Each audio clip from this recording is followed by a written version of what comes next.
November 1966, Hill 55 south of Da Nang. Marine Corporal James Mitchell crouched in the tall grass near the perimeter wire, listening to something that made his blood freeze. A voice, female, speaking broken English through the humid morning air. Not over a radio, close enough to be real. She was describing what she would do to the next Marine she captured, her words carrying across the 100 meters that separated the patrol from the tree line.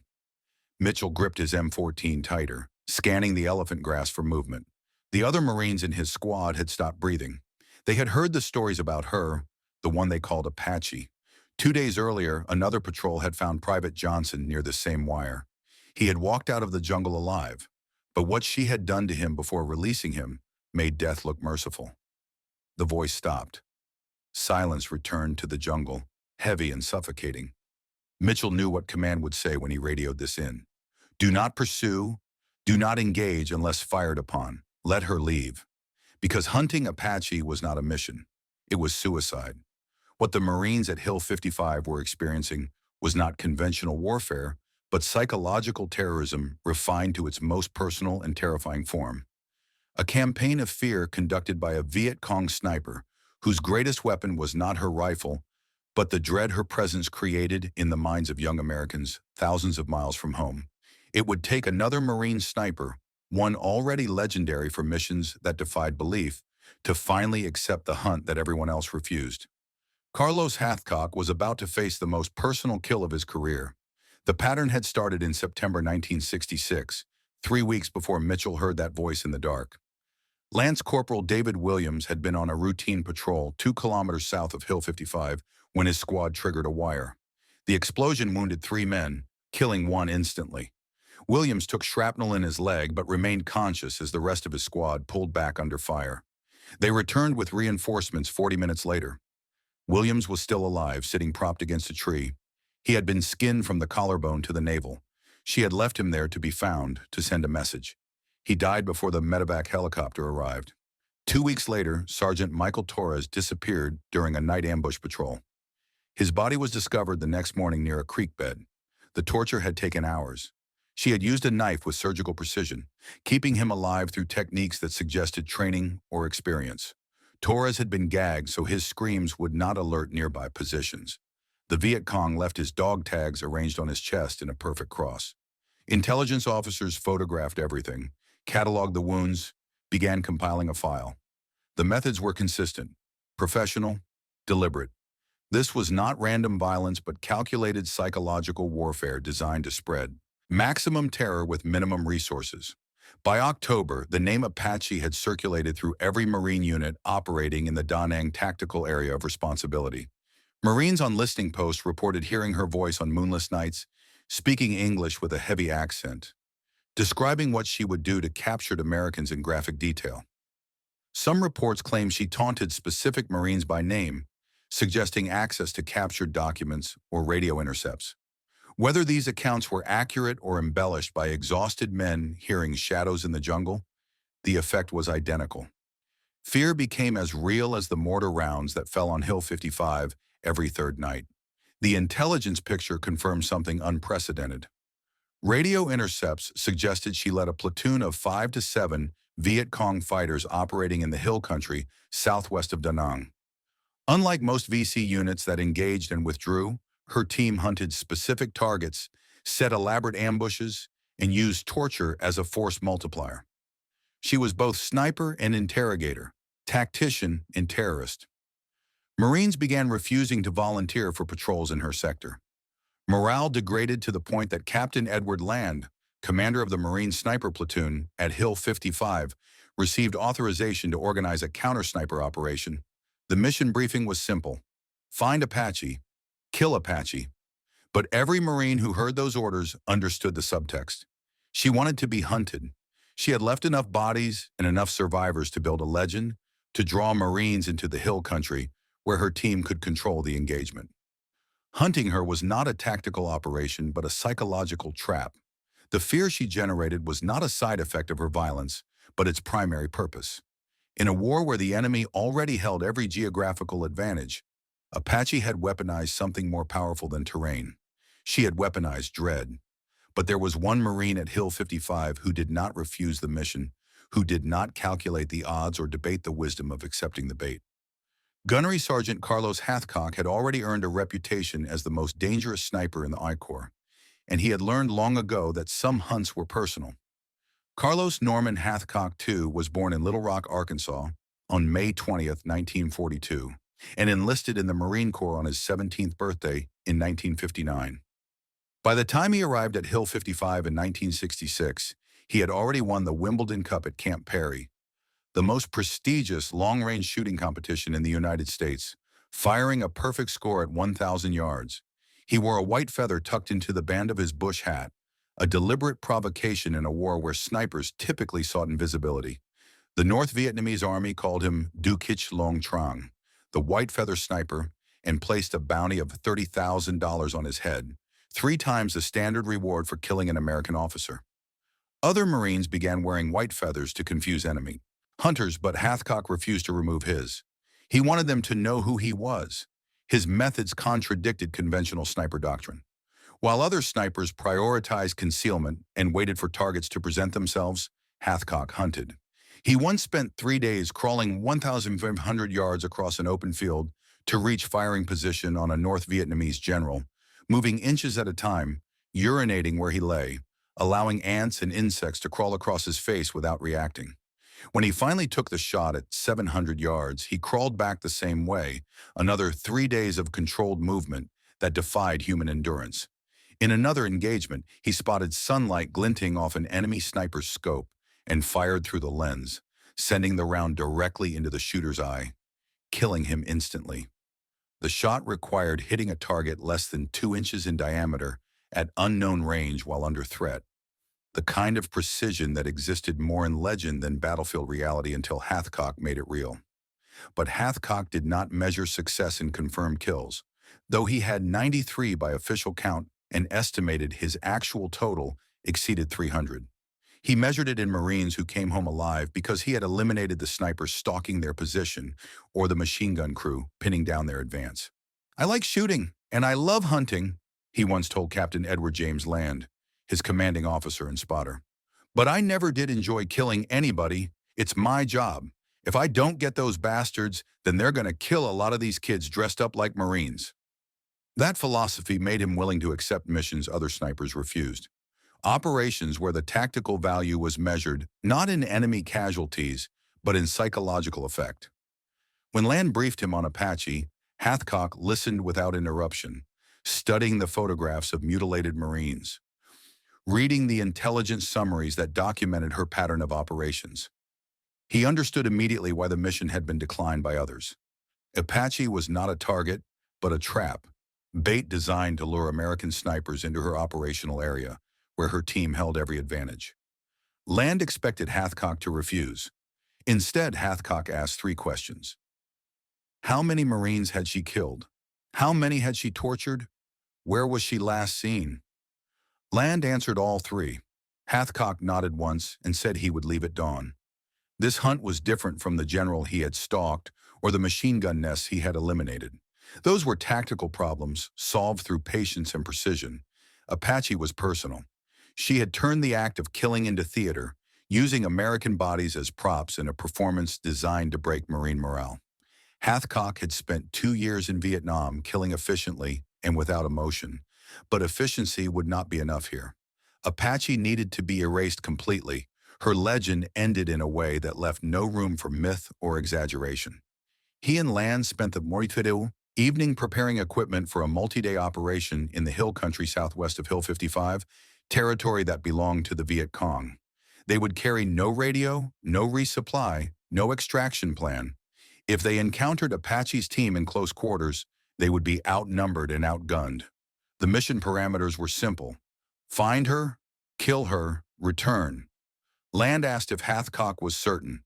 Hathcock checked his rifle, adjusted the white feather in his hat, and said he had never been more certain of anything in his life. They left Hill 55 before sunrise on November 18, 1966, walking into jungle that had already consumed better men than either of them.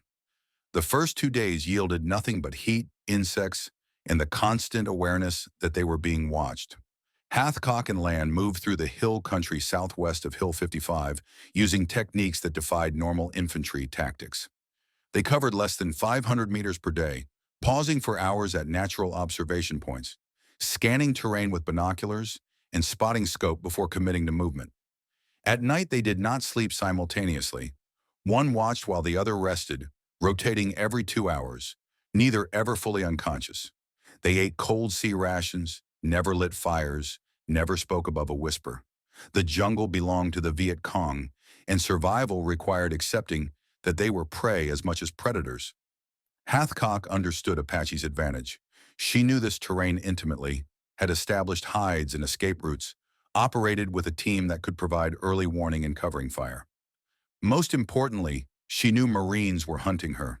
The torture sessions, the bodies left near the wire, the radio taunts, all of it was designed to provoke exactly this response, to draw American snipers into her operational area where the odds favored her team. Hathcock's only tactical edge was patience. He would not react, would not rush, would not expose himself until the moment demanded it. Apache was hunting a legend. Hathcock was hunting movement. On the third day, they established an observation position on a ridgeline with clear sight lines across a valley frequently used by Viet Cong moving between villages. The position was exposed but offered 360-degree visibility, preventing ambush from the rear. They settled in at dawn, concealed by vegetation, and began the slow work of glassing every meter of terrain. Hours passed without movement. The heat climbed past 95 degrees Fahrenheit. Insects swarmed. Hathcock remained motionless, his eye pressed to the scope of his Winchester Model 70 chambered in 3006 Springfield, the same rifle he had used to win the Wimbledon Cup. At 2:47 p.m., Land whispered two words, movement northeast. Hathcock shifted his scope slowly, scanning the ridgeline 700 yards distant. 5 figures moved along a trail, spacing consistent with a trained combat unit. 4 men, one smaller figure carrying a scoped rifle. Land confirmed through his spotting scope. Small frame, approximately 5 feet tall, weapon slung across back, moving with confidence that suggested leadership. The profile matched intelligence reports, but profiles were not confirmation. Hathcock tracked the group through his scope, waiting. He had one chance. If he fired and missed, Apache's team would disappear into jungle too thick for pursuit.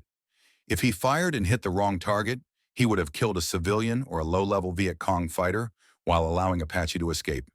The rules of engagement in his mind were absolute. Positive identification before engagement. The group continued moving along the ridgeline.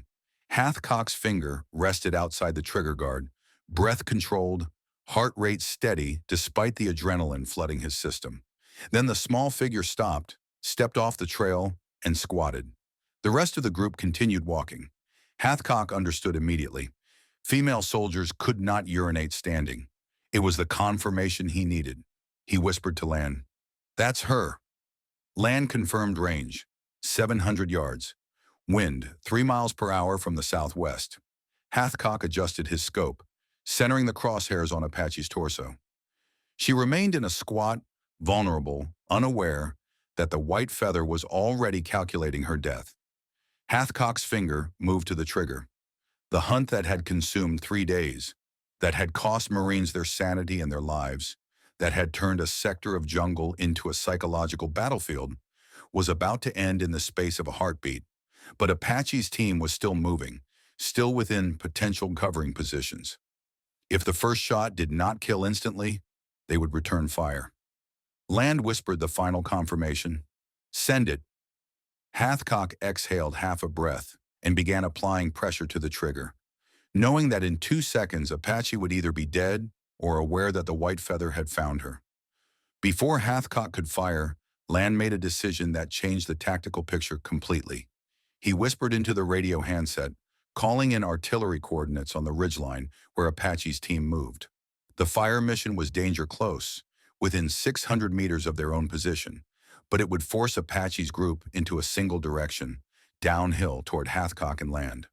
The first rounds impacted 15 seconds later, 105mm high explosive shells that erupted along the trail in geysers of dirt and shrapnel.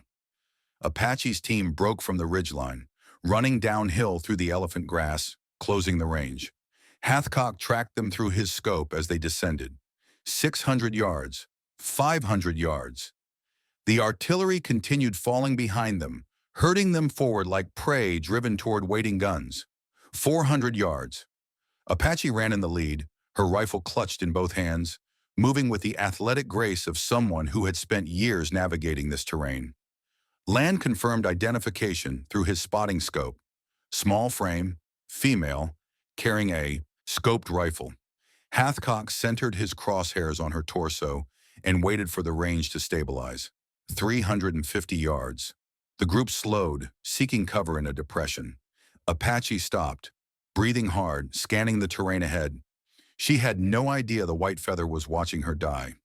Hathcock exhaled half a breath and squeezed the trigger. The Winchester Model 70 recoiled against his shoulder.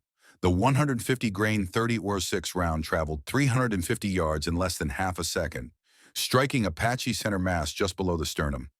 She collapsed instantly, her rifle falling into the grass. Land watched through the spotting scope, confirming impact. Hit! Center mass! Hathcock chambered another round, settled the crosshairs on Apache's motionless form, and fired again. The second round struck her in the chest. Land confirmed, "She's down, she's done." The rest of Apache's team scattered, seeking cover from a sniper they could not locate. The artillery continued falling, adjusting based on Land's corrections, walking through the depression where the Viet Cong fighters had taken cover. The barrage lasted 3 minutes. When the smoke cleared, Land glassed the area through his scope and reported no movement. Apache's sniper team, the unit that had terrorized Hill 55 for months, had been eliminated in a coordinated strike that combined precision shooting and indirect fire. Hathcock and Land remained in position for another hour, ensuring no survivors would report their location, then withdrew under cover of vegetation, reaching American lines by nightfall. Years later, in interviews conducted by military historians, Hathcock would describe the Apache mission as the best shot he ever made. Not because of the technical difficulty, though 350 yards under combat stress with a moving target required skill few snipers possessed. Not because of the tactical significance, though eliminating a Viet Cong platoon leader who specialized in psychological warfare was a legitimate military objective, but because of who it saved. "She'd been torturing Marines before I got there," Hathcock said. "I was in her backyard. She was in mine. I didn't like that. It was personal, very personal. I put one extra in her for good measure." The mission report filed by Captain Land documented the elimination of 6 Viet Cong fighters, including one female believed to be the platoon leader designated Apache. Intelligence officers debriefed Hathcock and Land, cataloged the details, and closed the file. The torture incidents near Hill 55 stopped immediately. No more bodies appeared near the wire. No more voices taunted Marines over the radio. The psychological campaign that had degraded morale across an entire tactical area of responsibility ended the moment Apache fell in that elephant grass. But questions remained. Marines who had served at Hill 55 before Hathcock's arrival reported encounters with Apache as early as August 1966. Other Marines stationed near Da Nang claimed to have heard her voice or found her victims in sectors miles apart. Was Apache one specific woman, or had multiple female Viet Cong fighters employed similar tactics, creating a composite legend that consolidated separate incidents into a single mythical enemy? Hathcock never doubted what he had killed that day, but the legend of Apache, like all legends born in war, carried a life independent of the facts. The woman who died in November 1966 was real. Whether she was the only Apache would be debated for decades. What remained undisputed was that Hathcock had ended the terror at Hill 55, one shot at a time, and the Marines who served there afterward never forgot it. Other scholars noted problematic elements in the narrative. Ugo Fracassa identified sexualized undertones in published accounts of Hathcock's hunt, particularly the voyeuristic description of watching Apache urinate and the detailed focus on her physical appearance. He suggested these elements revealed more about American sexual violence against Vietnamese women than about actual enemy tactics. Lemke drew parallels between Apache's alleged torture methods and other Vietnam War urban legends, including the persistent myth of anti-war protesters spitting on returning veterans. Both narratives, he argued, emerged from the psychology of defeat, with Apache serving as an emasculating female warrior who symbolized the blow to American military prestige. Yet the historical record confirms that female Viet Cong fighters existed and participated in combat operations throughout the war. Vietnamese women served as guerrilla fighters, political officers, logistics coordinators, and in specialized roles including intelligence gathering and interrogation. The Viet Cong and North Vietnamese Army deliberately employed women in psychological operations, understanding that female combatants created additional stress for American forces unfamiliar with fighting female enemies. Whether one specific woman operated exactly as Apache was described remains uncertain. What cannot be disputed is that Marines at Hill 55 experienced real terror, found real bodies, and believed absolutely that Apache existed. Veterans who served near Da Nang in 1966 and 1967 consistently maintained that the fear was authentic, regardless of whether every detail matched historical verification. The torture victims were real. The psychological warfare was documented. The impact on morale was measurable. Whether Apache was one woman or several, whether she personally conducted every torture attributed to her or inherited credit for incidents carried out by different Viet Cong units, mattered less than the operational reality. Enemy forces in that sector successfully used terror tactics to degrade American combat effectiveness. Hathcock killed a female Viet Cong sniper in November 1966. The torture incident stopped. Those facts remain undisputed. The Apache story became embedded in Marine Corps sniper culture not because historians could verify every element, but because it illustrated a fundamental truth about unconventional warfare. In guerrilla conflicts where the enemy controls terrain and population, psychological operations become as decisive as firepower. Apache, whether as individual or symbol, demonstrated how fear multiplies force, how terror becomes a weapon system, how legends shape battlefield behavior as powerfully as bullets. Marine sniper training began incorporating lessons from the Apache hunt, the importance of counter-sniper operations, the psychological dimension of eliminating high-value targets, the reality that enemy propaganda creates tactical challenges requiring kinetic solutions. Hathcock never wavered in his account. He killed Apache. She was real. She had tortured Marines. The mission was personal. Years later, suffering from multiple sclerosis and reflecting on 93 confirmed kills across 2 tours in Vietnam, he described the Apache shot as the most important of his career, not for its technical difficulty, but for its moral necessity. She was a bad woman, he said simply. That assessment, stripped of embellishment and legend, may be the most historically accurate element of the entire story. Apache was killed in November 1966 by a Marine sniper wearing a white feather. Everything else, the torture details, the personality, the mythology, exists in the space between memory and history, where all war stories live. The Marines who served at Hill 55 never forgot her. 50 years later, neither had Carlos Hathcock. That persistence, more than any historical document, confirms that Apache was real enough when it mattered most.